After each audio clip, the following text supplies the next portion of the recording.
Hey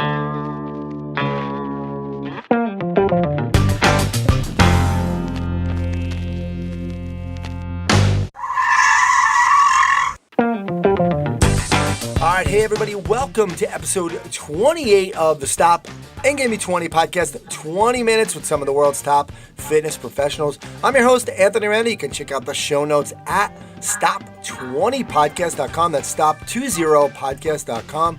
Make sure you go to iTunes or Stitcher, subscribe to the show wherever you listen to your podcast. Leave us a rating and a review. Always helps us out.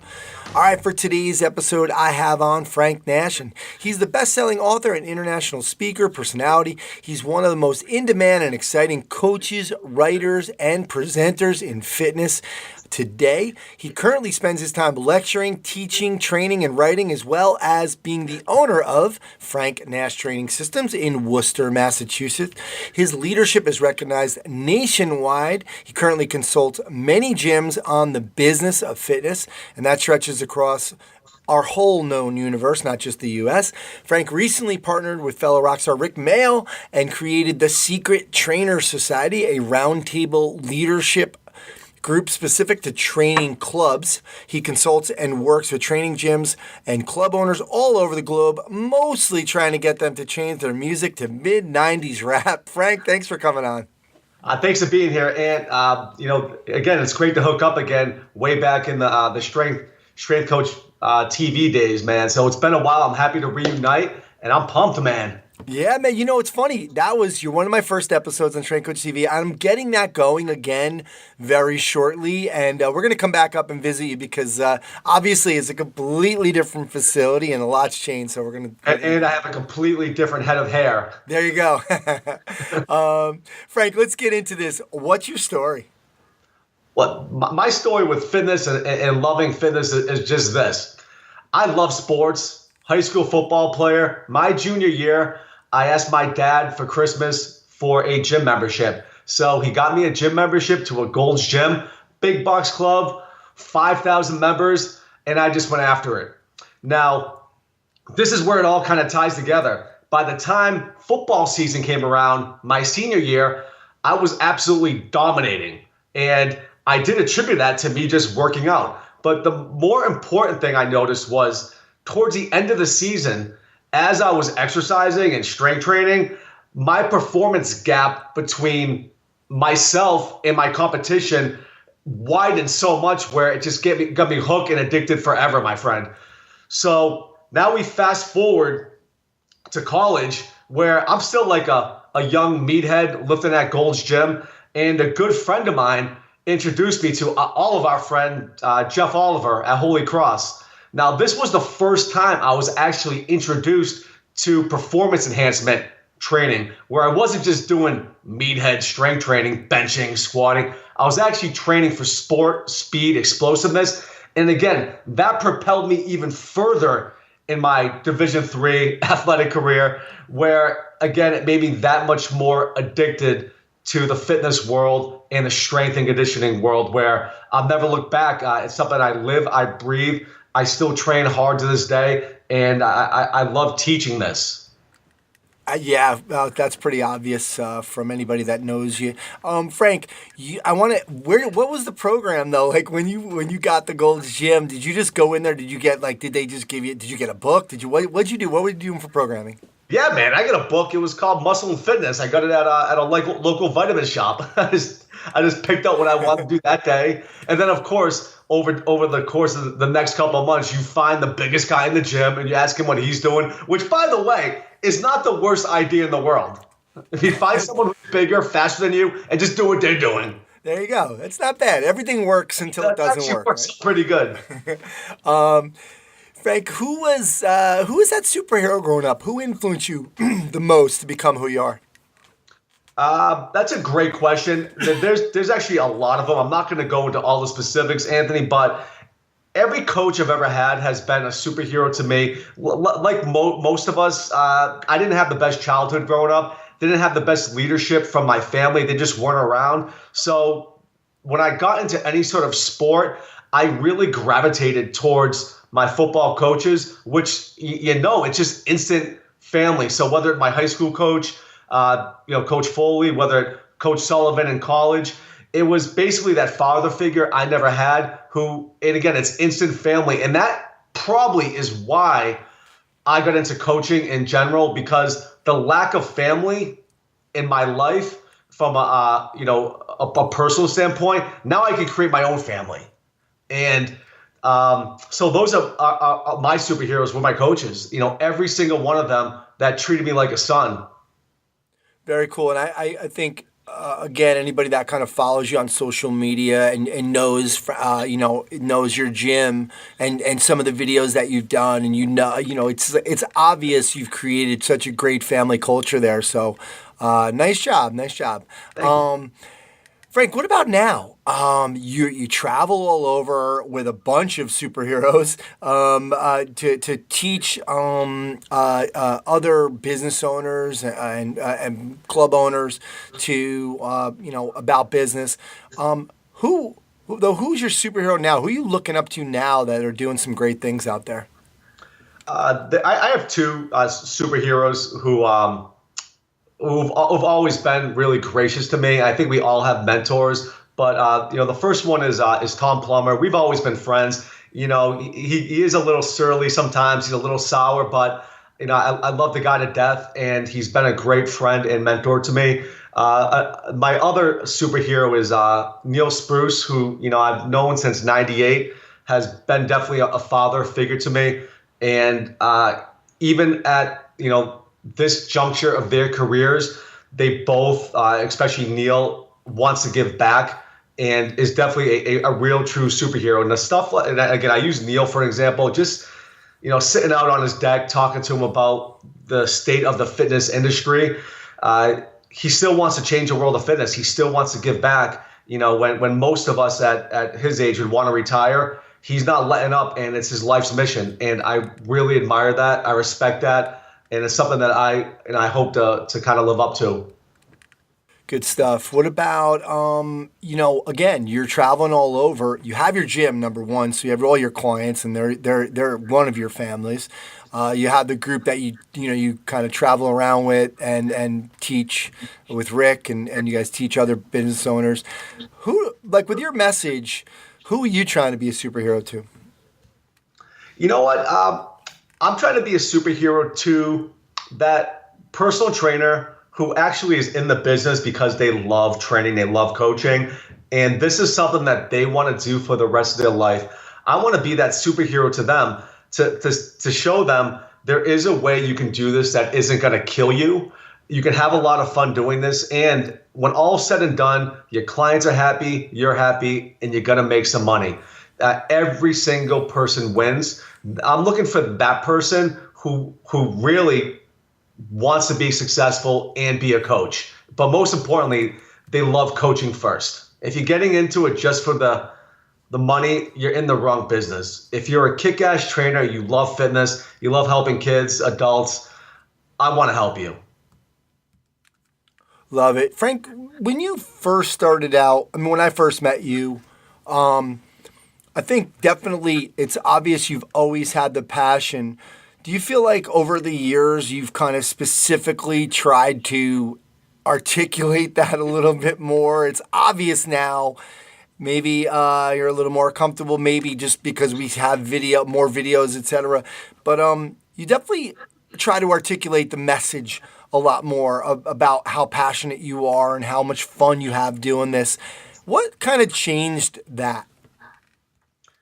That's a great question. I just think part of it is, and this is a simple answer, I think just growing up and becoming more comfortable with who you are. I think all of us go through this growth period as trainers and business owners where you think you have to be a certain mold, and you kind of just go through the copy and paste of what other leaders are doing in the industry, which I think isn't a bad idea.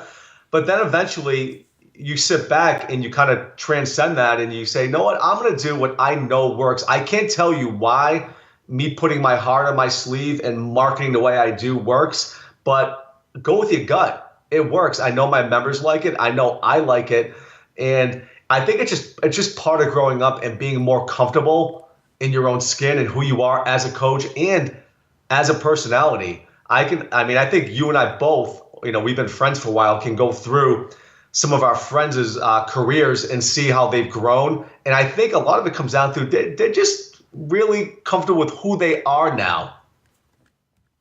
True, and I think just the more you do some of this stuff. I remember when I first started shooting some videos, I would do them in my basement. I wouldn't even let my wife come down, and I would film them, and that was it. I was the only one in it, and so it's you do over time, you get a little more comfortable with your message and who you are. So good stuff. Frank, I got to ask you about the industry because you see so many owners, gym owners.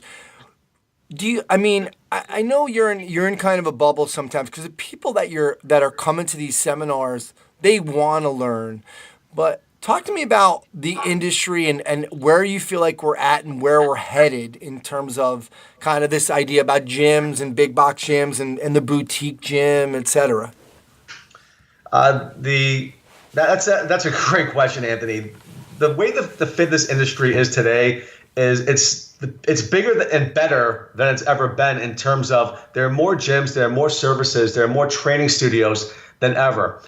But it's rampant everywhere. If you look at the big box clubs, sometimes the small clubs are in their bubble and they think these guys are kind of going away. That low price model, trust me, that's not going anywhere. If you've ever been to some of these big box clubs like The Edge in Connecticut, that place is crazy. It's basically Mike Boyle's club on steroids, and it's $9 a month. Yeah. So those places aren't going anywhere. They're huge players in the game. And you go to the small clubs, the training studios, which is the fastest growing segment of the fitness industry right now. I forget the exact number. I think it's like 14,000 training studios opened in the last couple of years in the U.S. just alone. Now, what that tells you is that there are more entrepreneurs out there, but also some of our friends and companies have made it really easy for you to open a training studio. It's not that expensive. I mean, Anthony, you and I can put our heads together, open a training studio, like nuts and bolts, first class for like 40 grand. And it's like immaculate. It's better than my gym. So that allows a lot of trainers to actually open studios now. So the training industry isn't going anywhere. It's bigger, it's better, it's booming. Within my 15-mile radius of my club, Anthony, I have 45 competitors, which, by the way, I love. Competition, it breeds success, and all the cream usually does rise to the top, so it does make you better. But looking at all these assets we have in the fitness industry, it's everywhere. There's a gym on every single corner. Everyone's a trainer, whether they're training in the club, big box club, to Pilates, yoga. Hell, online training is crazy. I can't go through my Facebook or Instagram feed without going through 2 posts every scroll without seeing an online trainer. So with all that being said, we're doing a terrible job because obesity rates are higher than ever. Childhood obesity rates are bigger than ever. 9 out of 10 people will be overweight at some point in their life. And the only reason most people get thin again is because they're old and dying in the hospital. So that number's probably even higher. So we're not doing a really good job. Where I see the industry is this. There's so many training studios. There's so many clubs. All that stuff I just mentioned, Anthony. Something's going to break. Something's going to break. Because as a studio owner, out of those 14,000 that just opened, how do you stay open and not make a real career or real money until you wake up one day and say, what am I doing? I mean, it's great. I just bought a job. So eventually I see a lot of these training clubs folding because for so long you can only just have a place for your friends and yourself to work out. Then it becomes, big boy time, big girl time, where you're going to start making some money and providing for your family. And I hope for most that, it's not that painful. But the biggest aspect of the fitness industry and strength and conditioning facility, which I think is going to be tapped into in the next 5 years, is definitely nutrition and dietary support. It's a huge part of the fitness industry and strength and conditioning industry that we're just not doing a good enough job at. And most of the reason is because most trainers and strength coaches do believe it's out of their scope of practice, so we don't even address it. So Anthony, you're one of my clients. I come in, I'll put you through a boot camp, a cool strength training program. We might not even talk about nutrition. And if we do, it's extra. Why is it extra? I came here to get stronger, faster, leaner. Isn't that included? So the biggest boom is going to be in the nutrition, dietary support arena. And if you're not thinking about it now as a trainer or strength coach or gym owner, you better start offering it and including it in what you do, because that's going to sink or float your boat. Good points, because I think I was going to ask you, you kind of answered my next question. So I was going to, kind of elaborate on that, and just in terms of, we really do need to be a little bit better at what we're doing and get a little bit more holistic and understand it's not just about these workouts. Meanwhile, we'll always say that, like you said, we'll say, go to a nutritionist or it's extra. Why is it extra? So it's a good point. It's kind of, I'm reading a book right now called Sleep Smarter, and the guy, it's the way every book should be written, by the way. It's a phenomenal job of just listing the research, but then going into some tips on what we can do, and not just providing one or two things or just the obvious things. So you're right, Frank. Good job with that, because I think we need to get better at what we're doing. So love it.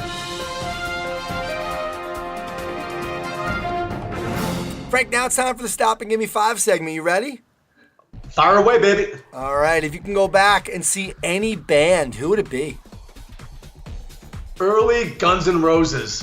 I had a chance to see them recently, and I think Axl has gone through like 17,000 facelifts, and he has a guitarist named like Buckethead or something. I'm not doing that. I want to remember them where they were. Old school, Appetite for Destruction. It's one of the only albums you can listen to front to back, both sides. Yeah, I agree. I mean, what year were you born, Frank? 1980. Okay, so when you were 8 years old, I was seeing them in clubs, man, when they first came to New York. So jealous, dude. So I agree, because I didn't go to the latest tour because of that reason. I got to remember them how I used to see them when I was a kid. Frank, you can have a bourbon or two with anyone you have not met yet on the planet, anywhere in the planet. We're going to fly you there. They could be dead too. I don't care. Who's that person going to be? You're going to have a bourbon with? I got to say, Stan Lee. The creator of the Marvel Universe. You're probably not going to find a more creative, genius on the planet. And again, those of you who don't know, this is the mind that created X-Men, the Avengers, and most of the whole Marvel Universe. So I would just like to sit down and just wrap my hands around his brain, because there's some serious genius, creative shit going on. Love it. I got to segue that into your favorite all-time comic book. Favorite all-time comic book is definitely gonna be Wolverine, for no reason other than up the street from me growing up, there was a comic book store. Yes, an actual store where you can buy physical comic books. And the first time I had my own money, I bought a Wolverine comic book. And it was mine. I owned it, and I would draw from it, and it really got my creative juices flowing. But he's not my all-time favorite comic book character. I leave that to Batman. Love it. Frank, your bio says you're a waffle making wizard. All right, besides your house, where's the best waffle? Where can we go for the best waffle? Okay, second to Frank Nash's kitchen is going to be the Yardbird in Miami. They make a crazy awesome chicken and waffle. It's crazy, and they make an amazing old fashioned as well too. If I were to eat and drink that, There you go. Frank, one more. If you could be in a movie, I love this question, I've been asked the last couple episodes. If you could be in a movie from the past, what movie would it be? Oh, man. My all-time favorite movie growing up was One Crazy Summer with John Cusack. I would love to be in that movie. It's fun. It doesn't take itself too serious. It has like the 80s villain, the good-looking kid with the blonde hair.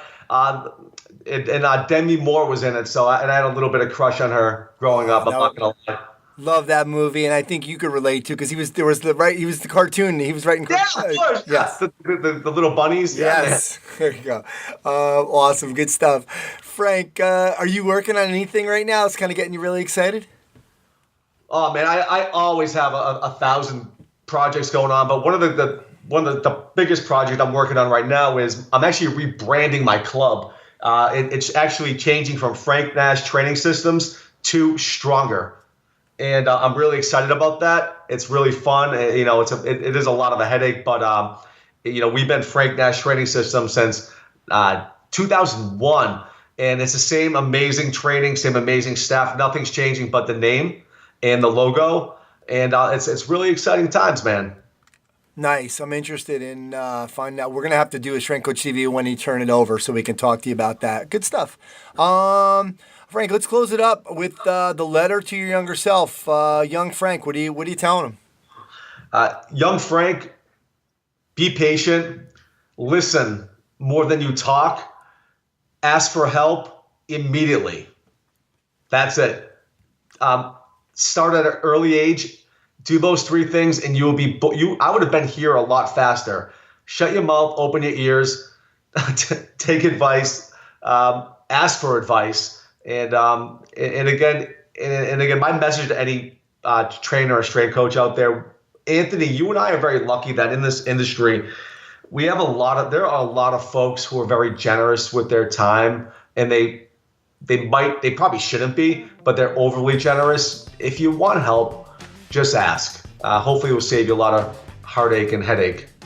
I agree. We got a great group of people in this industry. Frank, you're one of them, and you're doing some great stuff. Just spreading the word out there. Your passion is infectious. So thanks so much for coming on today. Hey, thanks for having me, Anthony. It's been a long time, and I'm really excited about your new project. This is cool. All right. Well, that's gonna do it for episode 28 of the Stop and Give Me 20 podcast. Thanks again to Frank Nash. Make sure to check out all the links to all his stuff at stop20podcast.com. Don't forget to subscribe to the show, leave us a review and a rating. It's really going to help us out. My name's Anthony Rana. Thanks so much for stopping by.